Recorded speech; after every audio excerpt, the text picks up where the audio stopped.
Okay. Ladies and gents, we back. It's the Copper Color King, man. We back in this bad boy. With some more good content today, man. Let's give it a few minutes, y'all.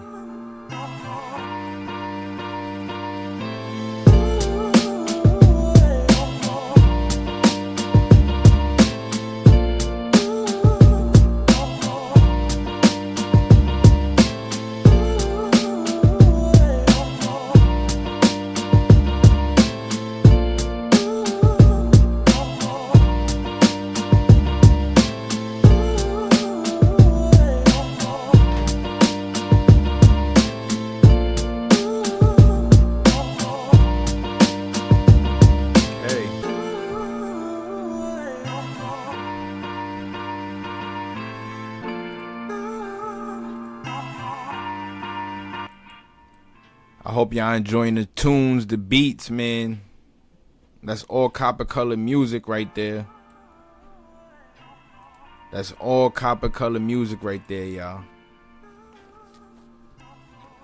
Welcome back, man. It's the Copper Color King, Morals and Money, man. I thank y'all for tuning in.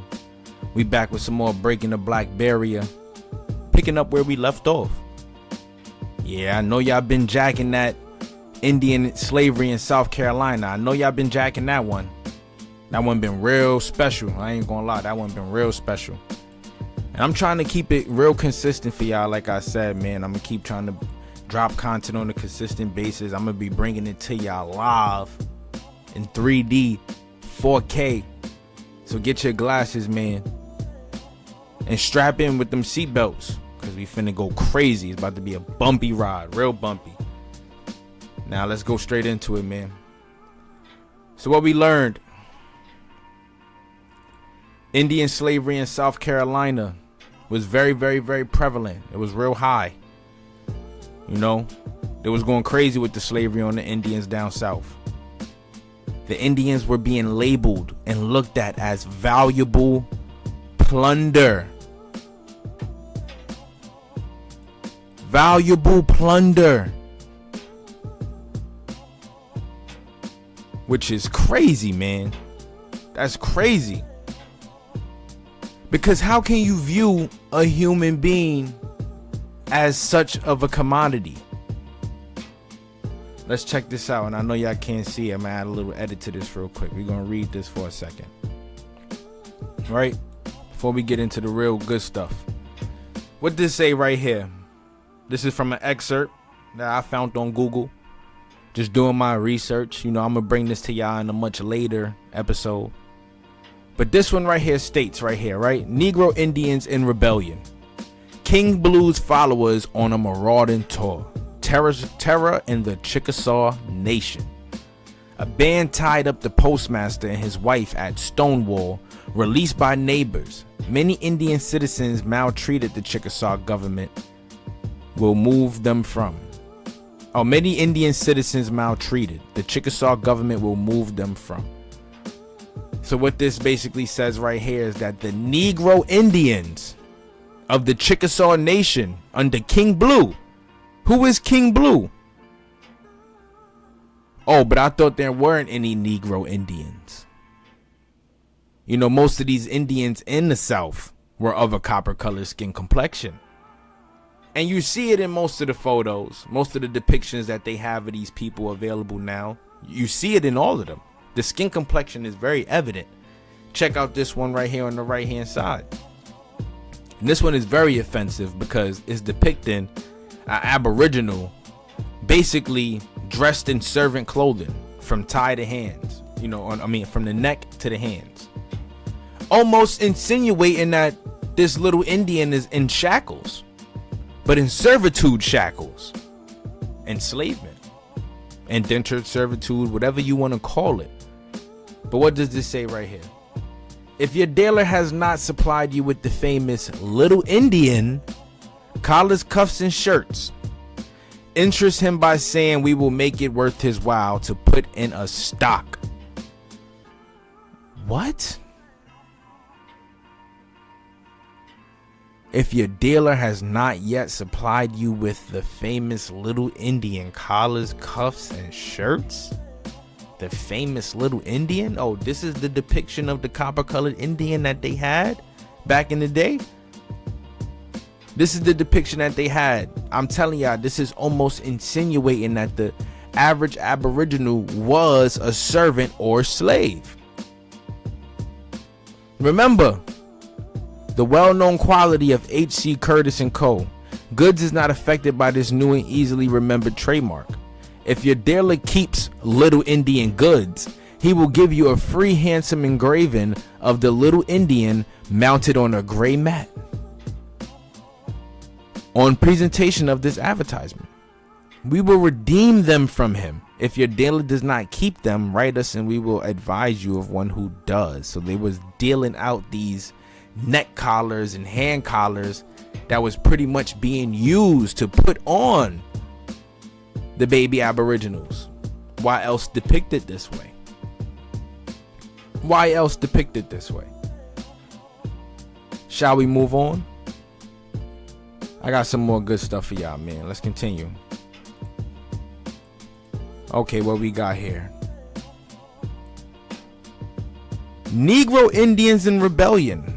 Definition of this right here. Wichita, Kansas. September 19th, a dispatch from Stonewall in the Chickasaw Nation brings information to the effect that King Blue, the leader of the Chickasaw Negro Indians, is in open rebellion. The insurrectionists have gone on a marauding tour and are terrorizing the Indian citizens, especially the squaws. So this is basically a document of stating that the Negro Aboriginals was terrorizing their own citizens, the Indian citizens. This could be average Aboriginal citizen or people living within the Aboriginal Chickasaw Nation, living within the nation, and they were going around terrorizing the people that were living in their nation. Because for those who don't know, a lot of these nations and small plots of territory that were reserved for the Aboriginals consisted of people who didn't have any Aboriginal ancestry, aka majority colonists, you know, people moving over here trying to find new opportunities, trying to find more land and stuff like that, buying up all of the land. This is why they made these plots of land so small. You see where the 5 civilized tribes are in Oklahoma. You go over there now, even within the nation, they're living in a sub-nation within the nation because there are people living outside of the nation and inside of the nation who aren't of the Aboriginal tribe. They weren't even left for us, you know. They didn't reserve these things for us. Let's check this out though. Interviewed in Little Rock, Arkansas between 1936 and 1938 by WPA field worker Beulah Sherwood. Source: WPA Slave Narrative Project, Arkansas's Narrative, Volume 2, Part 3. This is Cora Gillum recalling her past in the 1800s. My grandmother on mother's side was full-blooded Cherokee. She came from North Carolina. In early days, my mother and her brothers and sister were stolen from their home in North Carolina and taken to Mississippi and sold for slaves. Boom. So if you guys check out my recent live stream, the one from last week, we actually covered this book titled Killing the Black Body. Check this one out. That one is fire, man. It's fire because it actually speaks about stuff like this and how the slave masters and colonists were actually taking the mother and children and using them as basic commodities. Slave breeding. Breed, like having the mother, you know, breed out more babies and then have the daughters breed more babies. And they were forcing these people to have intercourse with people who could have been family members. They wouldn't know why, because bags were being placed over their heads. So this can be 100% true. She came from North Carolina. In early days, my mother and her brothers and sisters were stolen from their home in North Carolina and taken to Mississippi. They were doing stuff like that. Why? Because the children and the women were assets. They were commodities. they could work the field and produce more workers for them, basically. And won't you look at this lady right here? Oh, so swarthy. Oh, so dark skin. You gotta love that copper color melanin tone, man. That skin tone. It is everything for us plus more. Promise you. And you know, it's dope to go back into these historical records and stuff like that. Coming across this information, you know, it's like a brain blast, because it's like, oh my gosh, I would have never even thought. You know, this is for what most people would think. Oh, you're not Indian. Oh, that's just mumbo jumbo. Oh, I'm just black. I'm black. I got nothing else in me. I'm just black. Oh, what you mixed with? Yeah, I'm black. But it goes deeper than that. Look at this Paiute woman right here. She's dark skinned. She's of a darker skin. Could be brown skin. You think she would identify as just black? No, she's Paiute. You see what the OG just said in the last one. Her grandmother on her mother's side was full-blooded Cherokee, but she's black. So what would her grandmother identify as? Black or Cherokee? You tell me. Drop a comment below. Let me know. I'm going with Cherokee. Nowadays, we identify with black and stuff like that, but it's still deeper than that. I tell people to this very day, after finding out my ancestry, you don't call me black no more. Why? Because that's too vague. It's too vague. What is black? Black is a makeup of different groups of people, different ethnic backgrounds. So we got to talk about the specifics when we talking about where we come from. I am Choctaw, Chickasaw, Cherokee, Tuscaroran, French Huguenot, Scottish, Bohemian. These are the different makeups of my ancestry and my family bloodline. But I'm still black. Black is a makeup of all these things, and that is our culture. And that is why it's extremely beautiful. Let's continue. It says what? Return of colored people to dark continent is impossible owing to material progress made by them, it is announced. Kansas City, Missouri disfranchise the Negro and send him back to Africa? Absurd. Impossible. More than $1 billion worth of United States real estate, which he owns in his own name in the United States, is not easily to be taken from him. What do you mean? $1 billion worth of real estate? He's talking about the land.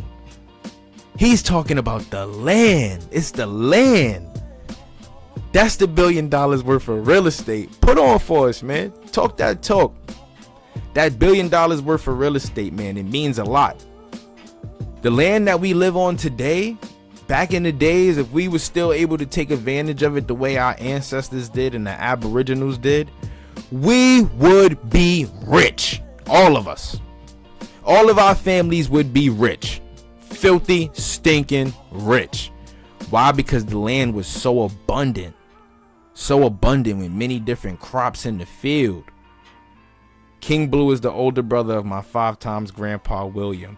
They were Choctaw married to Chickasaw woman. Yo, that's crazy, Fox and Socks, because my great-great-grandmother is Choctaw, and she was married to a Chickasaw man. Let's link up, man. Land back, man. Land back. Heard you loud and clear, Brody. I'm male or female, whoever you is, I'm finna go crazy. Just for you. This is just for you, right? So what it say? Okay. Besides the Negro is not an African. He is an American. African is a misnomer. Why try to send him back to a country which is not his own? Why? Why? We are from America. This is our land. This is where we come from. This is our stomping grounds, right? Check this out. Look at this Paiute woman right here. And the Paiutes were very closely associated with the Utes and the Shoshones and the Apaches, if I'm not mistaken, and the Navajos. A lot of these people traveled and fought against one another and also united in some situations against the colonists or whatever the cases may be. But they were all of a darker skin complexion. As a matter of fact, the Utes names derived from something that we all know. We all know of it. And I'm gonna leave it to you guys to drop a comment below to see if y'all know what I'm hitting for right now. But a lot of these people have Aztec and Olmec descendants, ancestry, because these people traveled north from Mexico, and found newfound lands in North America and mixed in with the people who were already over here. Sorry, the United States. They mixed in with the people who were already over here. And it made their skin complexions even the more swarthy. Right now, we finna go deep into the nitty gritty. Back into the excerpt that we was reading from. Indian slavery in South Carolina. We are back in this one, man. This has been one of my favorite excerpts because some of the things that I've been discovering through these readings have been straight up been mind-blowing. Like, I'm gonna keep saying it. Who would have thought? Who would have thought? They speak about the Huguenots. They speak about how a lot of these black slave owners that we know of enslaved a lot of the copper-colored aboriginals who already inhabited the land. And if you've been following, we've got the facts from the Creek Indians and their neighbors, that excerpt, the voyages of Hernan de Soto and the people he encountered when coming to the Carolinas and the Floridas, people of darker skin complexion. So basically, this is all just explaining black people enslaving other black people, but coming from different backgrounds. And what makes it even all the more important, and I'm gonna make this very, very notable for you guys, is in plain sight, right? When you have different groups of peoples who immigrate to different lands and whatever the case may be, at some point, the previous history that already existed within the land gets erased and rewritten due to assimilation. It's just like what we have here in New York. Harlem was a predominantly African American, so we know it as neighborhood, right? Aboriginal American neighborhood. But as of about 6, 7, maybe even longer than that, years ago, they started to gentrify it. And once these people started to move into the Harlem neighborhood, it changed the environment. That's what happened. So basically, what these Europeans, these French Huguenots, these Scottish swarthy Europeans, or whatever the case may be, speaking on behalf of my family, they gentrified America. That's what they did. They gentrified America. And the history that already lied here, was already here, got erased and rewritten due to the assimilation and gentrification. Bomb drop. Let's pick up where we left off, y'all. Let's pick up where we left off. Once the colonists succeeded in enslaving the Indians, they treated them only slightly different than black slaves. Quote unquote, right? They're all the same people. These differences appeared in how the Indians were employed, in their social status in relation to the blacks, and in their value compared to the black slaves. From the outset of the colony, the Indians were recognized for their value as hunters, fishermen, and guides. John Smith noted that the salvages have been employed in hunting and fowling with our fowling species, and our men rooting in the ground about tobacco like swine. Boom, they just answered our very own hijack within this little sentence right here. So the reason why they viewed aboriginals as different from quote unquote African slaves or whatever the case may be is because they were able to turn us into more of assets. They can utilize us more. Why keep them on the field and enslave them thoroughly when we can utilize them for the knowledge and the information that they already have on the land? That's how a lot of these Europeans actually even developed some of the ideas that they came up with that allowed them to benefit off the American, the land, the agriculture in America, the geography. They would have, sorry y'all.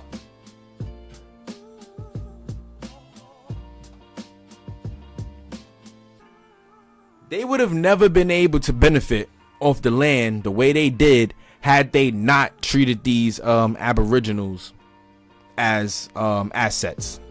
basically learning from them, but then at the same time using their advantages against them, their very own advantages. And boom, after a while, there you have it, the complete assimilation. We know how your stuff, we know how y'all grow y'all food, we know where y'all grow y'all food, we know where you guys we know how to disassociate y'all from y'all spiritual practices. We know how to turn y'all into passable Englishmen, and then we can take y'all women and children. Oh yeah, man, it's over. It's over. It's over. Easy, just like that.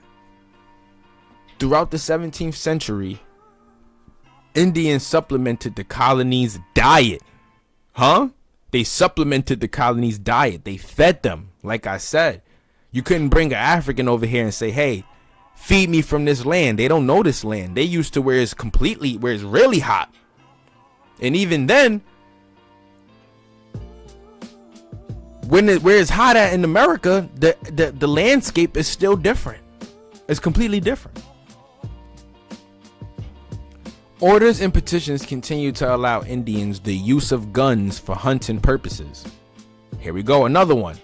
So they made it easier for the Indians to be able to gain more, to get more food and more resources easier with weapons. Weapons made hunting easier. Why would the Indians not be grateful for something as such? Right? Why would they not be as grateful for something as such? Even as late as 1711, when the Indians were no longer needed to feed the colony, their talent was still exploited. Hello? Hello? Hello? Come on, man. Like I said. In that year, Richard Littlepage employed one man of the Pamunkey Indians to hunt for him. The Indians were also incomparable guides for traders and travelers in the frontier regions of Virginia. Even the Spanish did this. The Spaniards even did this. They even did this when they got to Florida. They was looking for the Indian chiefs so that they can show them the land, help us around, guide us, you know. And then after, we take over. Colonel Norwood, who published an account of his travels through Virginia in 1649, called his Indian guide who lived and died his servant, our sheet anchor in this pregnant nation.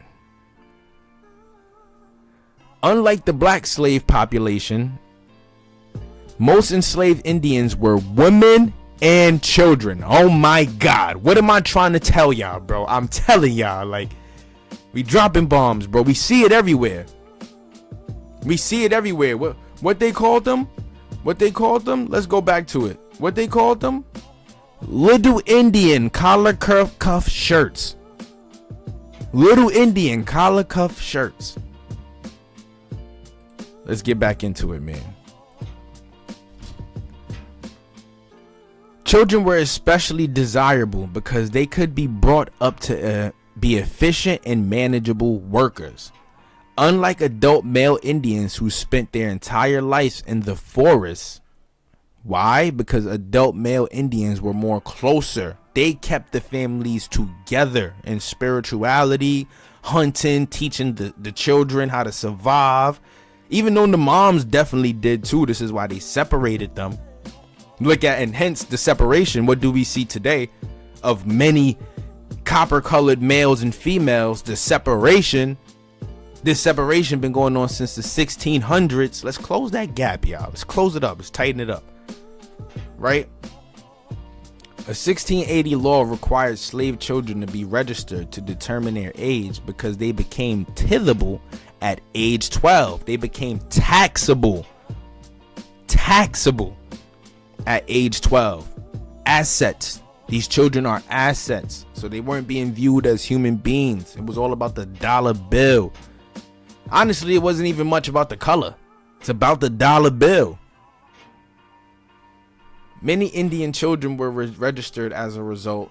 33 children were recorded in a 1-year period from Henrico County alone. More female than male Indians were enslaved. Come on, y'all.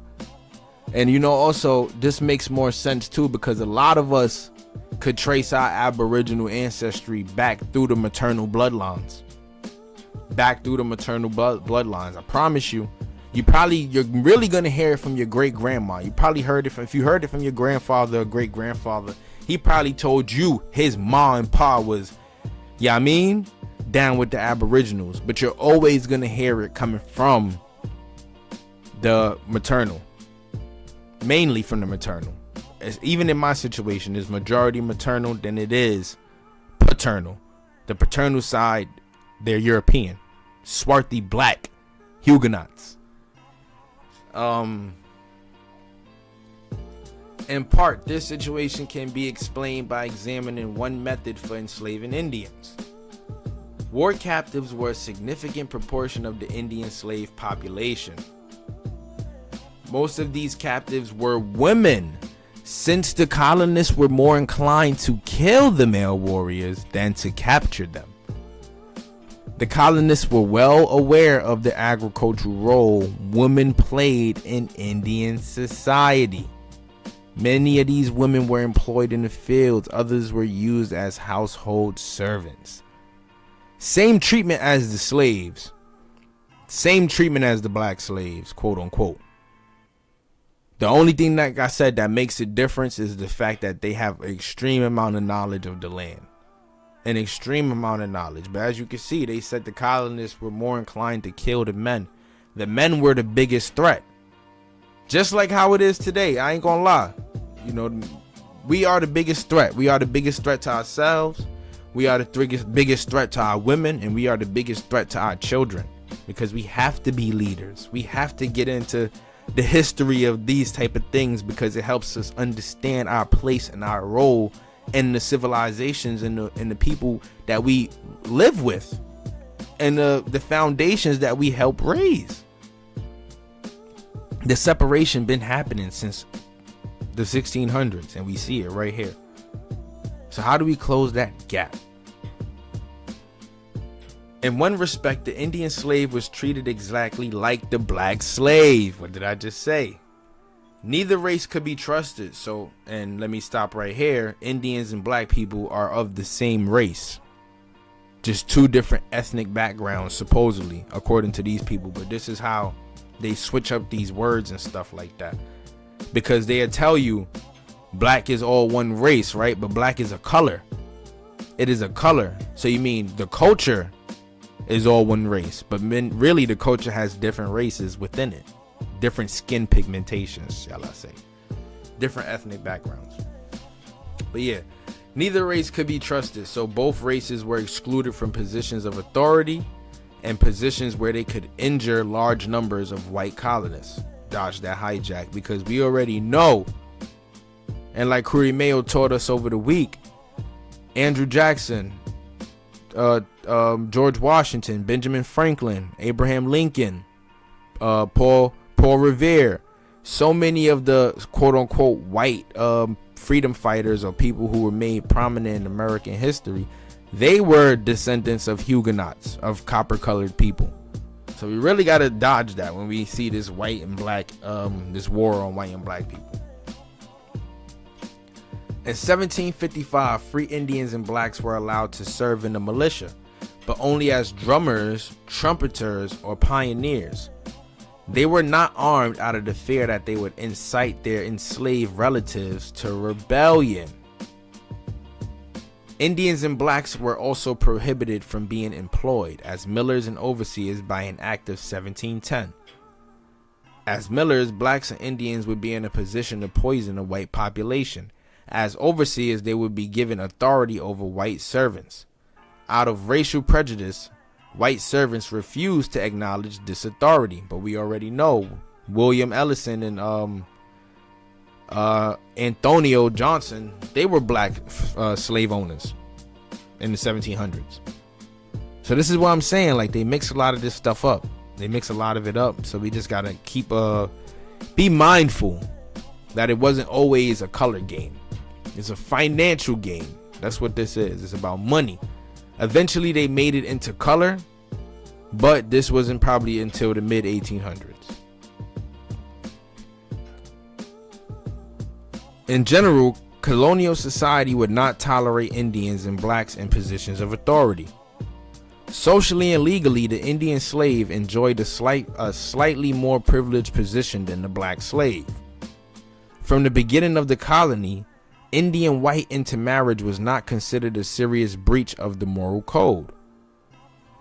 The marriage in 1614 of John Rolfe and Pocahontas, two copper-colored people, dodge this hijack again, daughter of Powhatan, demonstrated that fact. Not until after the Indians were enslaved, these intermarriages forbidden by law. This sequence suggested that slave status, not racial differences, prevented further Indian white marriages. Same thing like with the quote-unquote black people. It wouldn't be approved of because they wanted to keep blacks and Indians, the same folks, in one bubble and keep them enslaved. Now, if you guys have been tuned into the Breaking the Black Barrier series completely, we dropped the episode where we spoke about the 1790 census and the development of the terms that we know today as Black and African American. It didn't start off like that. We were entirely being classified as Indians, mulattoes, Negroes, Moranos, different terms. It wasn't black or white or the N-word or stuff like that. That didn't come probably until, like I said, the 1800s. So all this white and black stuff doesn't really make sense to me. I'm gonna be honest, but because I know the truth. Where are we at? The concerted effort made to convert the Indians, but not the Negroes, further emphasized the marginal superiority of brown over black. Finally, they admit some truth. I'm brown, y'all, but on my birth certificate it says I am black. So what's the difference? Look, I'm telling y'all, I am brown. This is a real recent picture of me. I'm brown. But I'm a black man, y'all. I'm a black man. So slavery, we got to continue. Sorry. Slavery simply became another means to a pious end, the salvation of the Indian nations. The definition of a mulatto also recognized the social preeminence of the Indian. One needed only a black great-grandparent but an Indian parent to be classified as a mulatto. Guess I'm a mulatto. Several reasons explain why the colonists drew distinctions between Indians and blacks. Distinctions which influenced the structure of the slave system in Virginia. Oh, we about to get into something real good. First, the colonists' actions were determined by practical considerations. In the beginning, the colonists were greatly outnumbered by Indians. In the 1600s, the colonists were greatly outnumbered by Indians. What destroyed this number? The enslavement and the assimilation of the European people within the tribes, and like they just said, the murdering and the killing of the men. As a result, colonists placed a great deal of emphasis on diplomacy to settle disputes, and to which they lied. We all know about the treaties. We know about the treaties already.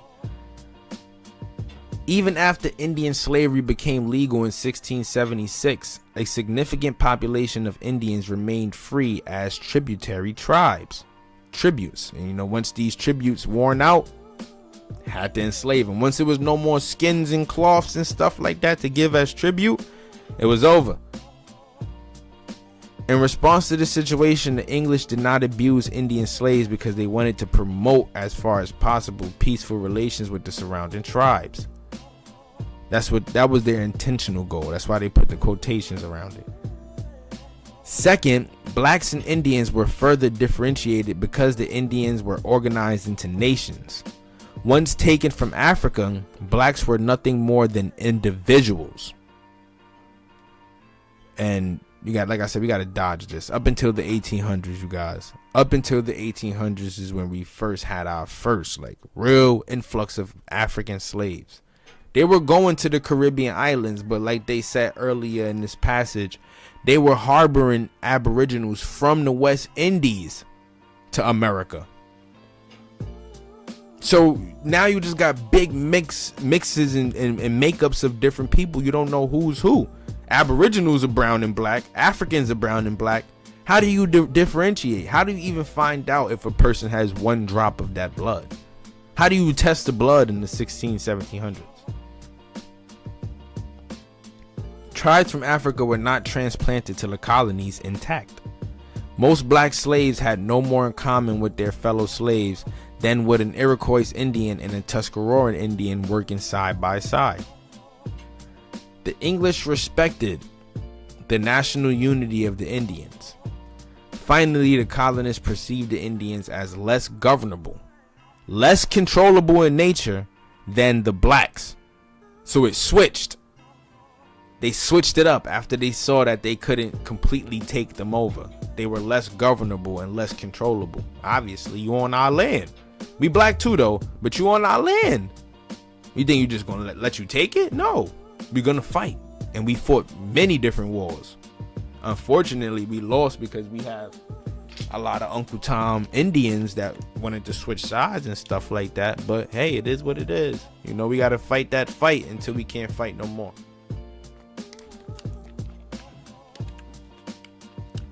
Carlos Linnaeus, an 18th century scientist listing characteristics of the various races, described the Indians as free. The colonists still felt that the Indians deserved slave status, but sometimes doubted whether the Indian was suited to be a slave. When a colonist purchased the Indian slave, then he was taking a chance. Could the Indian be forced to adopt a Slavish temperament? The answer was not always. As a result, Indian slaves were valued at lower prices than black slaves. Ain't that about a bish? When not proven ungovernable, Indian slaves were viewed as poor workers. And you know, this is also funny too, because in one of my more older excerpts,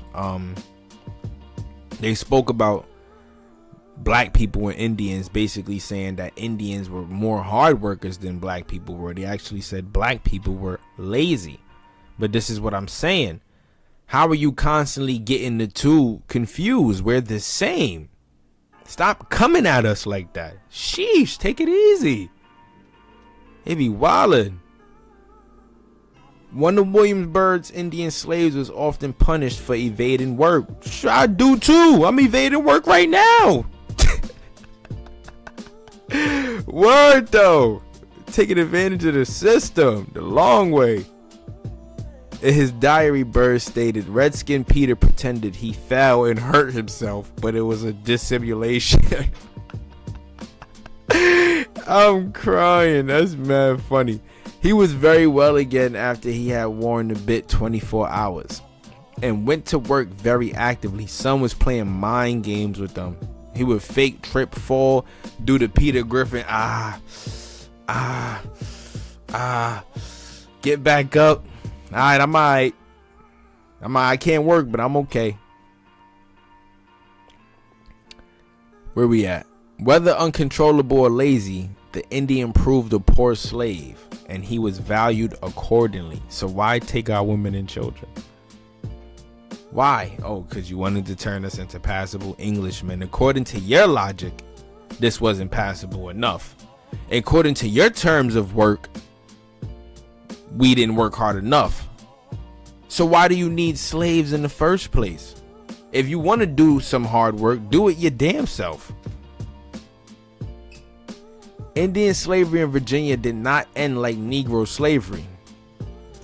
No major war was fought over the issue. As a matter of fact, this war that was fought was over the finances of slavery overall. This was of slavery overall. Like I said, the Emancipation Proclamation was a business deal. It was not a black versus white solution. It was a business deal. It was not a slavery solution. It was a business deal.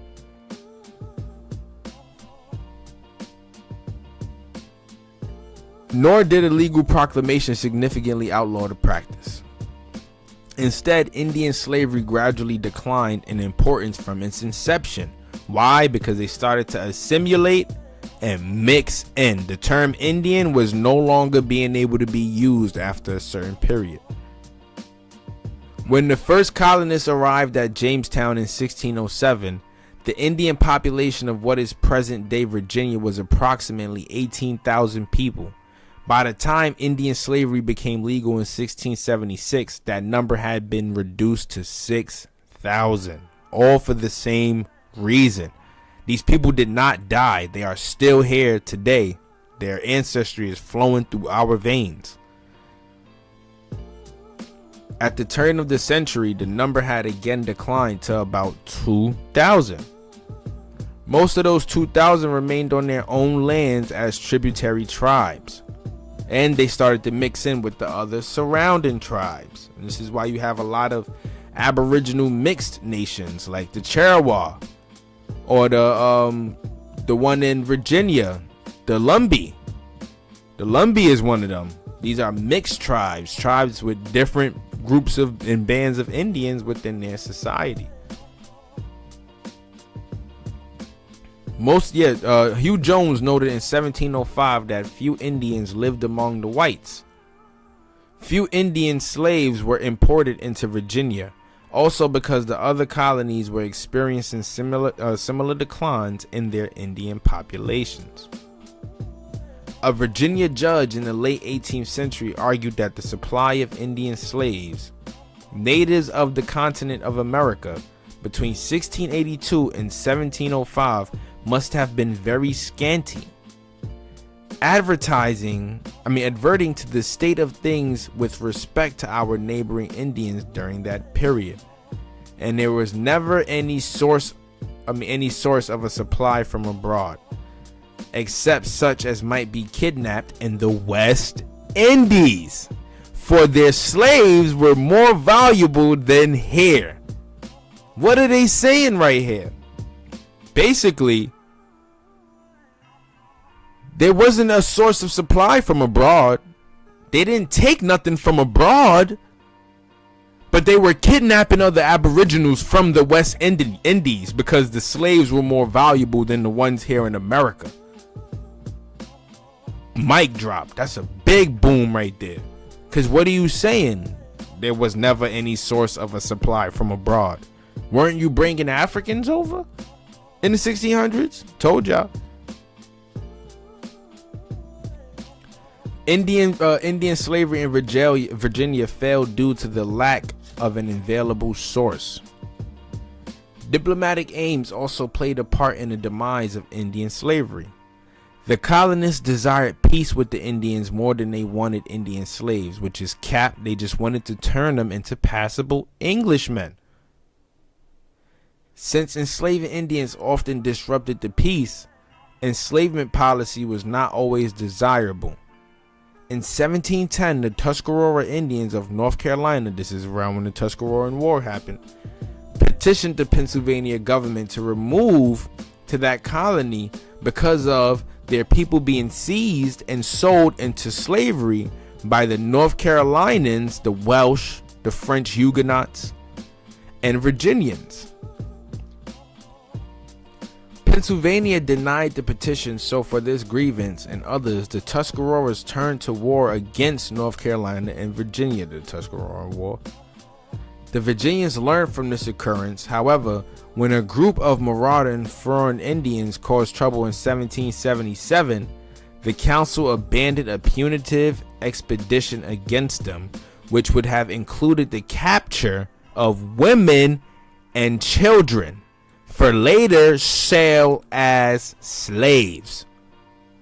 So even while they're saying that they did not want to partake into the enslavement of the Aboriginals, even after 1777, they were still pressing that button.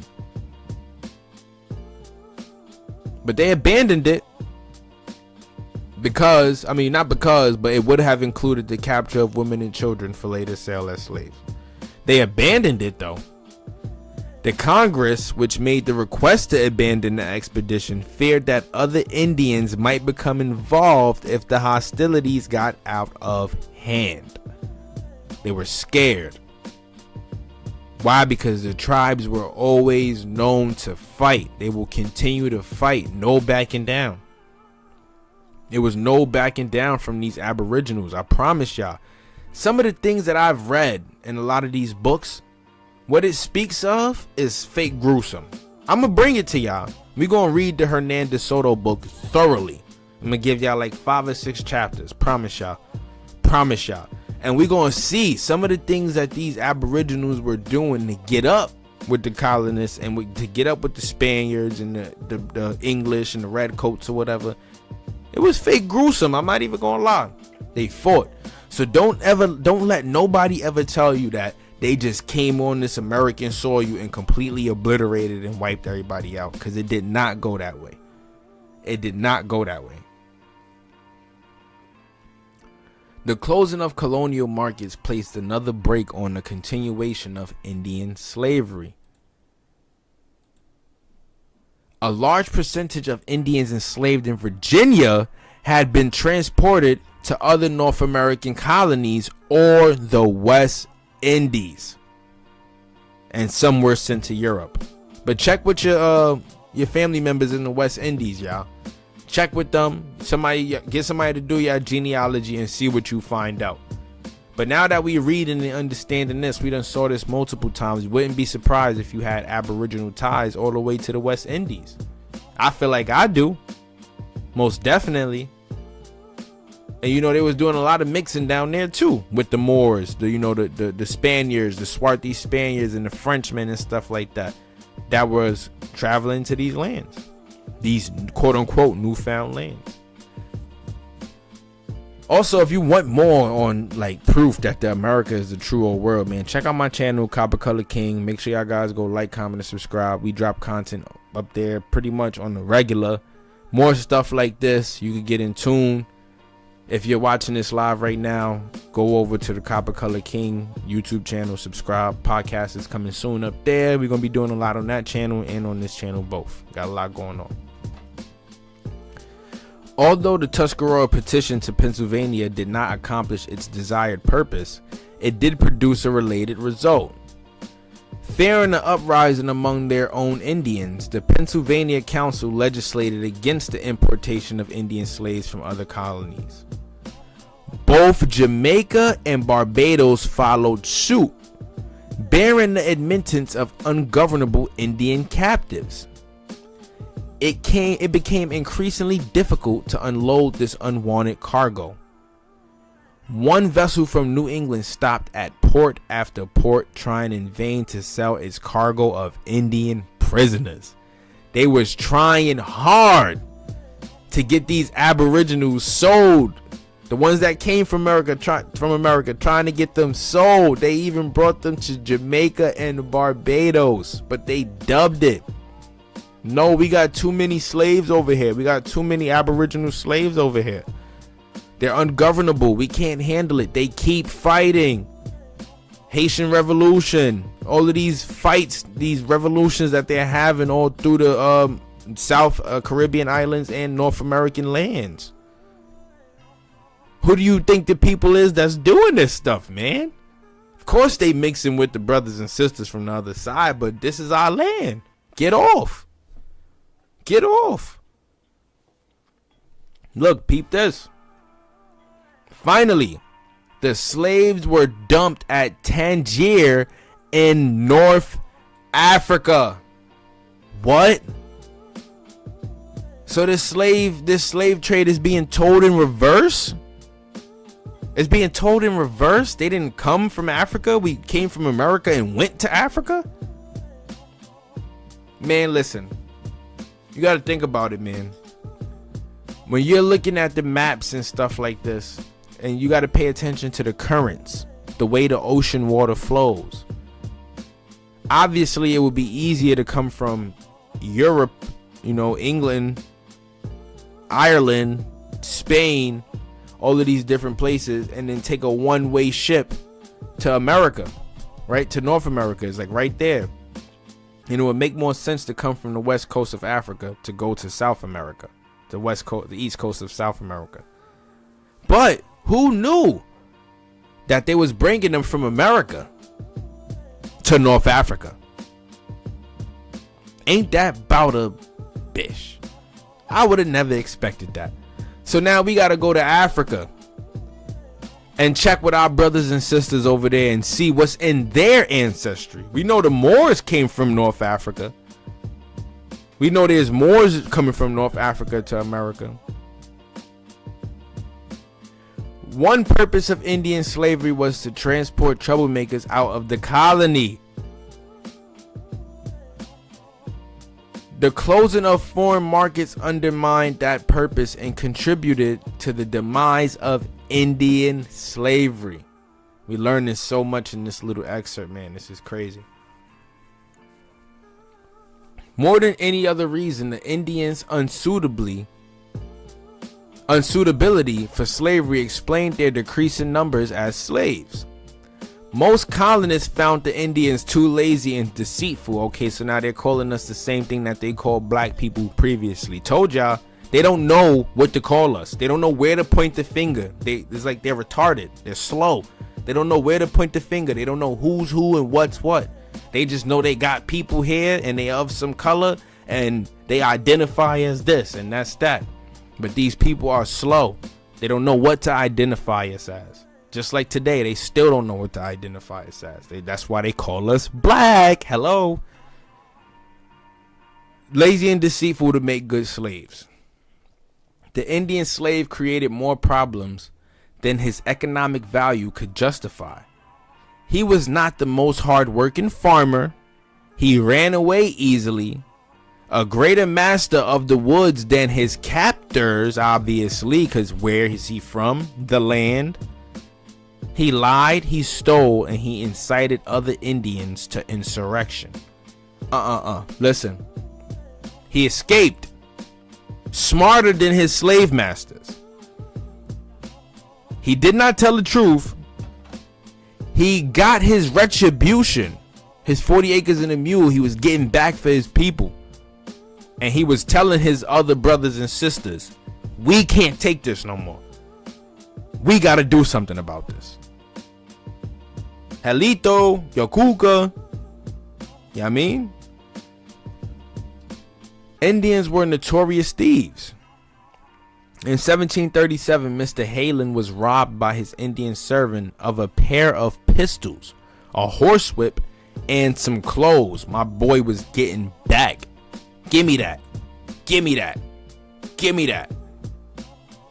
When not conniving to steal colonist possessions, Indian slaves were conniving to escape. Oh man, this is so important because when you learn about slave history, what do they constantly tell us about the escaped slaves? People constantly running away to different bands. They said that Africans used to run away from their slave masters and run to the Indians. But the biggest question is, how the hell they know where to go? How do you know the land already if you came over here a slave? Does not make sense. This is what I'm trying to tell y'all. It been in us. We been trying to get out. We been doing our thing. You feel me? But at some point, we just lost the history that came with it. Among those, a great man of Mato Umpkin was kept in irons for being a principal dealer in seducing, devising, and concealing of runaway slaves. I'm guessing he's an Aboriginal man. Shout out to bro. Especially troubling to the colonists were rumors of Indian insurrections. In 1692, rumors swept Stafford County of another massacre attempt to be led by Indian slaves. They was about to tear that shit up.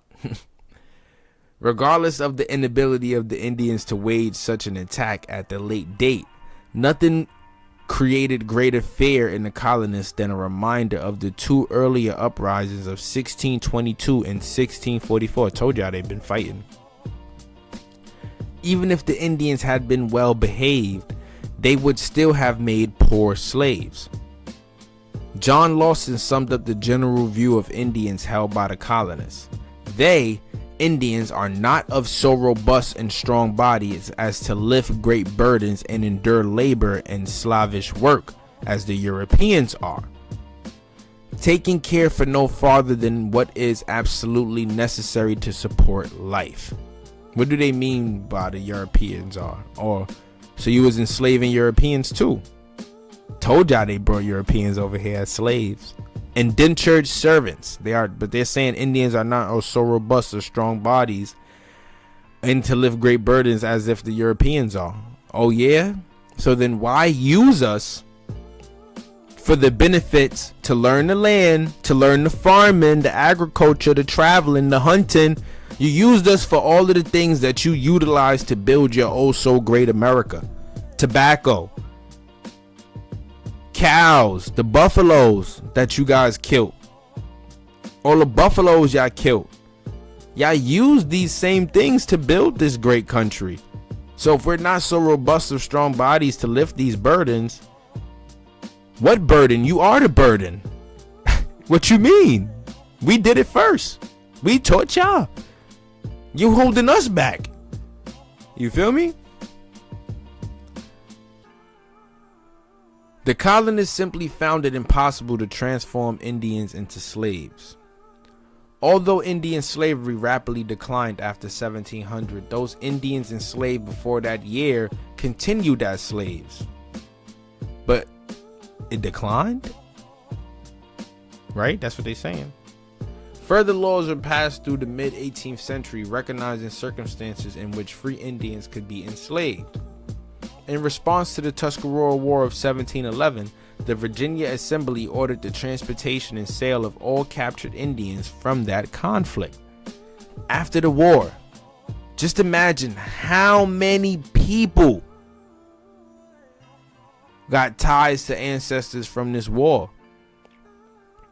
And the assembly ordered the transportation and sale of all captured Indians from that conflict.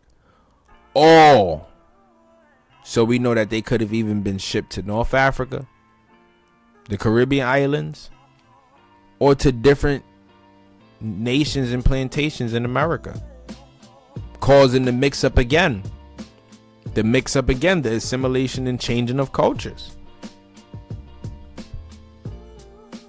In 1722, the Treaty of Albany prohibited tributary Indians in Virginia from passing north of the Potomac River. I'm reading about this right now too in the book about the Cherokee Indians. They put sanctions on a lot of these tribes so that they wouldn't be able to travel past certain extents of lands and stuff like that, restricting them to certain bodies of land that wasn't really too conducive to their development as a civilization or culture. Offenders were to be transported and sold. Indian slaves were passed down from generation to generation, and descendants of Indian slaves continued in slavery. Boom, right there. Boom, it's right there. It's right there. So let's go back to it again. When the OG in the 1800s, they said it continued into slavery. This says in the 1800s, her grandmother on her mother's side was full-blooded Cherokee. She is not lying. Why? It says it right here. Indian slaves were passed down from generation to generation, and descendants of Indian slaves continued in slavery. So if they were already using the women and children as assets to create more slaves, right?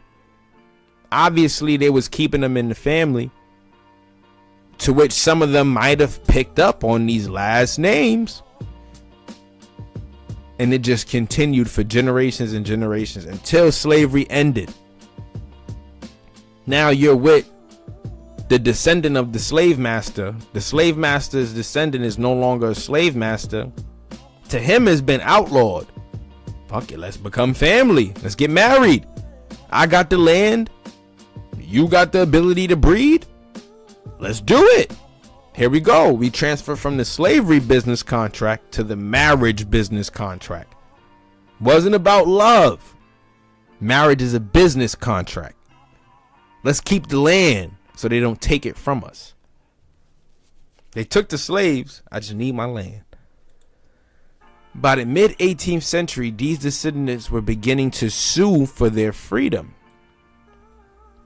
In 1705, the Virginia Assembly passed a law requiring that they be free and open trade for all persons at times in all places with all Indians whatsoever. 67 years later, in Robin v. Hardaway, the courts held that the Act of 1705 repealed Indian slavery. In other words, any Indian enslaved in Virginia after 1705 was entitled to his freedom. So they gave them back their freedom. Watch how they take it away again. Of course, descendants of these Indians were also to be freed. In 1806, another court case, Hudgens versus Wrights, moved the date of repeal of Indian slavery back to 1691, when an earlier Free Trade Act with the Indians had been passed. This court case was the culmination of a growing sentiment to elevate the Indian status. Two of the three judges based their decision on the belief that freedom is the birthright of the Indians. The descendants of Indians enslaved before 1691 could still be held as slaves according to this court's decision. But freedom is the birthright? In practice, however, the court was likely to grant freedom to Indian petitioners. Mary and Bess were two Indians legally enslaved in Virginia before 1682. Nevertheless, in 1792, their descendants were adjudged free. So that's almost 100 years later. This family didn't see freedom until 100 years later. And then the 1790 is the creation of the first census. So these people, as free Indians, could have been considered free people of color. Big facts. Although Indian slavery in Virginia was not economically important, it reflected the difficulty colonial authorities had in dealing with Native Americans. Slavery, like tributary status, became one way of pacifying the Indians and protecting the English settlers. Indian slavery, and what do you mean by pacify?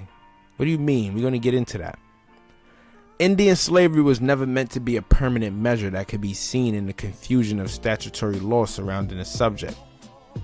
Indian slavery differed from Negro slavery in that, here we go with this differ stuff again, but y'all was just calling us the same thing.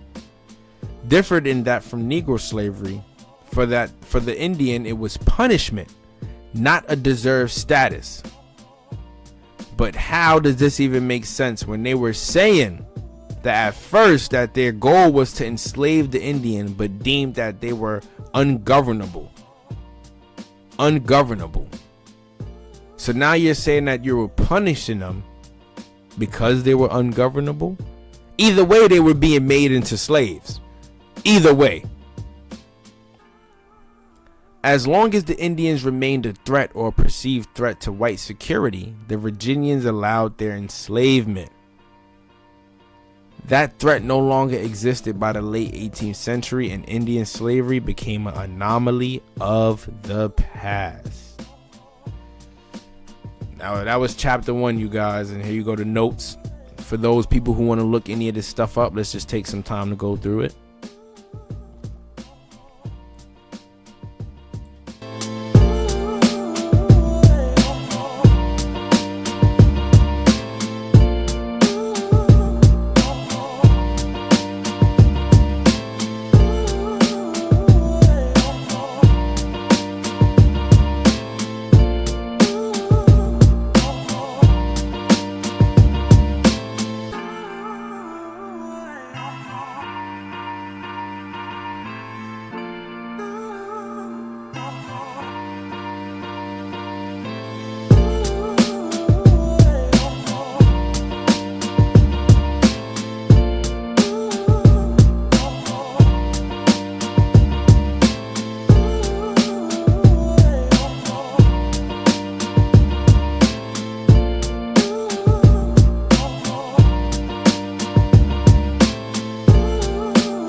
Okay.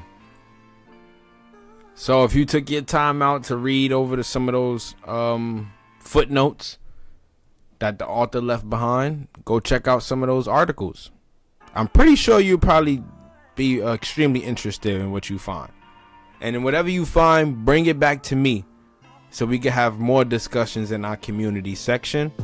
Or we can hold some Zoom interviews, man. People who want to share their stories about how they found about their ancestral Aboriginal blood, whatever the case may be. Let's get on Zoom. Let's chop it up, man. Let's talk some history. Let's talk facts, man. We can even talk about how we could build the black community and break the black barrier. It's all up to you, man. Like I said, y'all can like, comment, and subscribe. It's Morals and Money. Like, comment, and subscribe to the Copper Color King YouTube channel, and follow me on Instagram at Copper Color King. Man. We're going to continue. So, Chapter 2, Indian Slavery in South Carolina. How do we start? Of the 13 original English colonies in North America, South Carolina enslaved the most Indians. Hold up. Already, like I said, they be going into it too fast for me, man. I need to slow down, take my time. You know what makes this more important and more crazier? For everybody who got family coming from the South, you know, Creek, Chickasaw, Choctaw, Muskogee, Cherokee, no matter what it is, this is all considered Muskogee land in the South. That's Muskogee territory. A lot of ancient land there.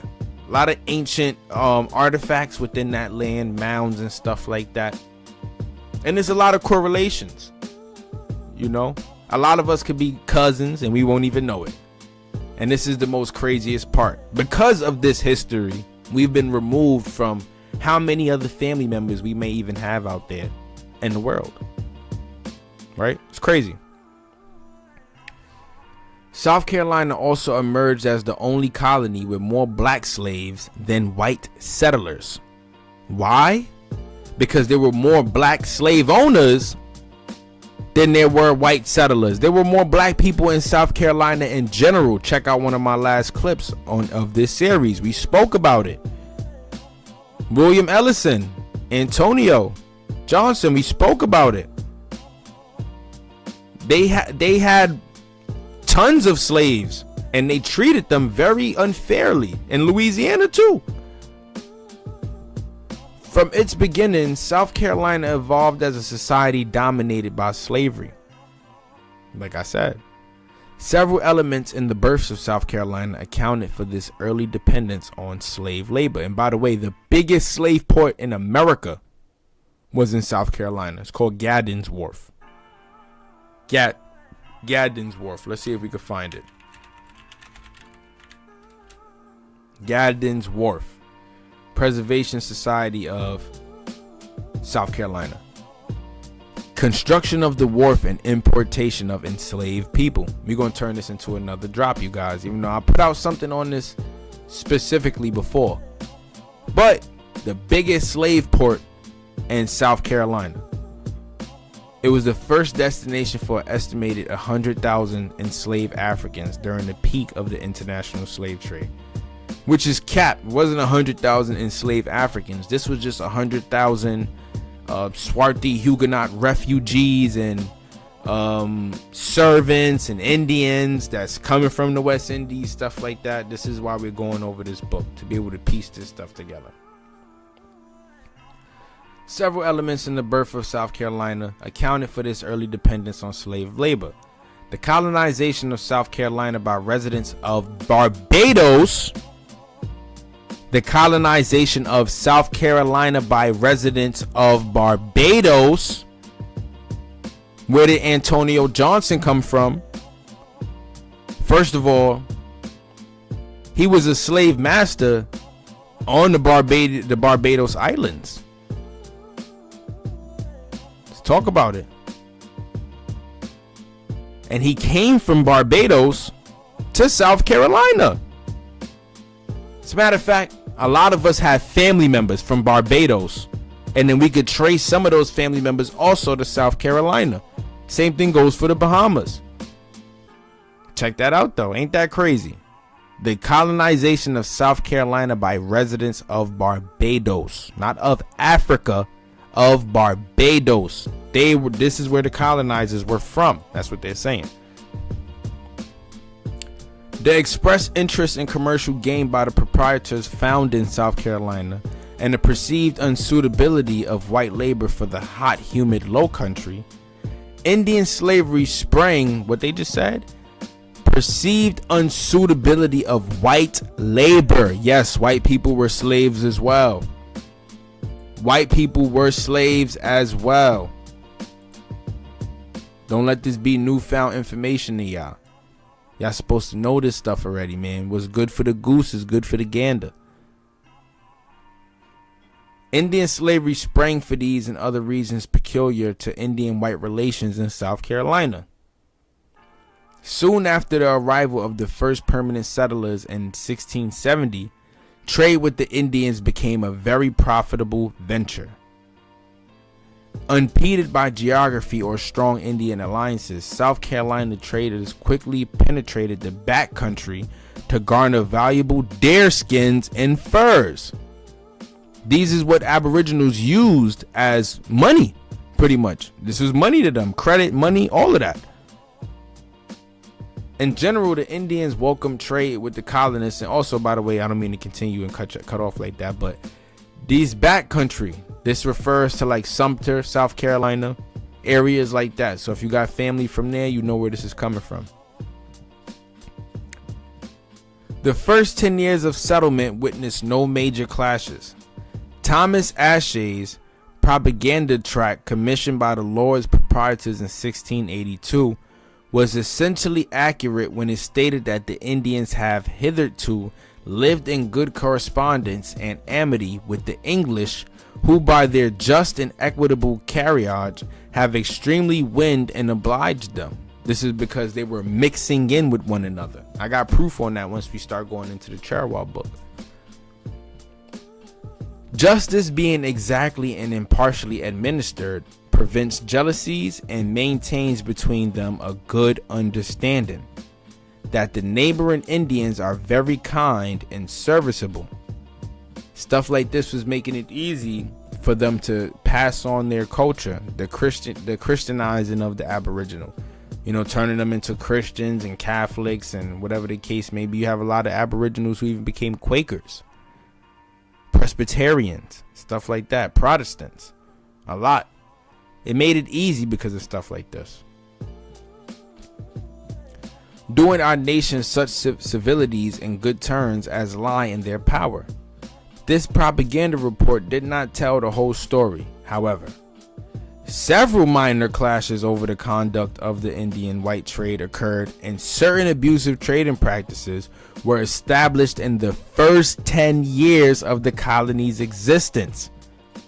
So within the first 10 years of South Carolina's establishment, they were practicing abusive trading practices. They were practicing these things, which included the trading of enslavement of different workers and stuff like that. In 1674, a skirmish with the Indians living along the Stono River led to the capture of several prisoners. These Indian captives were sold to colonial traders on their way to the West Indies. Here we go again. Outer America Theory 1.0. You heard it from the Copper Colored King. The same year, Dr. Henry Woodward, one of the proprietors' representatives in South Carolina, set out to establish trade relations with the Savannah tribe. Included in the items for trade by the Indians were deer skins, furs, and young slaves. Remember? Anything that can produce assets, deer skins, furs, and young slaves, those were all asset producing commodities. Shit. They even held the deer skins and furs and even their own young slaves over their heads. It's like, yo, if y'all don't do what we say, we take this from y'all and we take your women and children. This is facts. Check out my recent drops. Early on, then, the two principal means of attaining Indian slaves had been established: war and trade. The enslavement of Indians was a familiar practice for both cultures involved. the Indians of South Carolina often enslaved their war captives. These newly acquired slaves were then distributed to families who had lost one of its members in the war. See, the slavery was completely different. Where did you hear about something like this at? Who would have knew? They was enslaving the war captives, and then these war captives were being sent to the families who lost family members in the war. And these people were being assimilated into the Indian tribes. This could have been for Europeans, other Indians, and shit, possibly Africans too. So we see how a lot of this stuff was coming about. We see how a lot of the mixing played out. We see it in plain sight. It's in plain sight for us to see. They used many different strategies. They took the women and children. They utilized the assets that we gained from the land. They enslaved our brothers and sisters. They used basically the stuff that we taught them to create the world that we see today. Ain't that a damn shame, man? This is Indian slavery in South Carolina, you guys. Thank you for tuning in to the live. We're going to be dropping another one next week to continue this excerpt. Don't worry, it's almost finished. I want to appreciate everybody who did tune into this live stream, man. Gave yourself a chance to connect with the Copper Color King. Gave yourself a chance to hear me in live 3D 4K. I hope you got your glasses. And we got a chance to check out some facts and details at the same damn time. It's always cool when you can make a learning experience fun. You know, that's what makes school boring. They don't make learning experiences fun. But here on these channels, all of our learning experiences would be considered fun. I want you guys to continue to tap in, continue to tune in. This was a very successful live. Like I said, drop a comment below. And look, guys, I got millions and millions and millions of books and articles. Don't believe me? Just watch. Everything that you see here,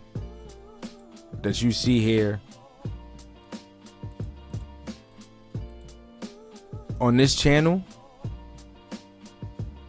is going to be some fire. I got millions of documents, millions of facts.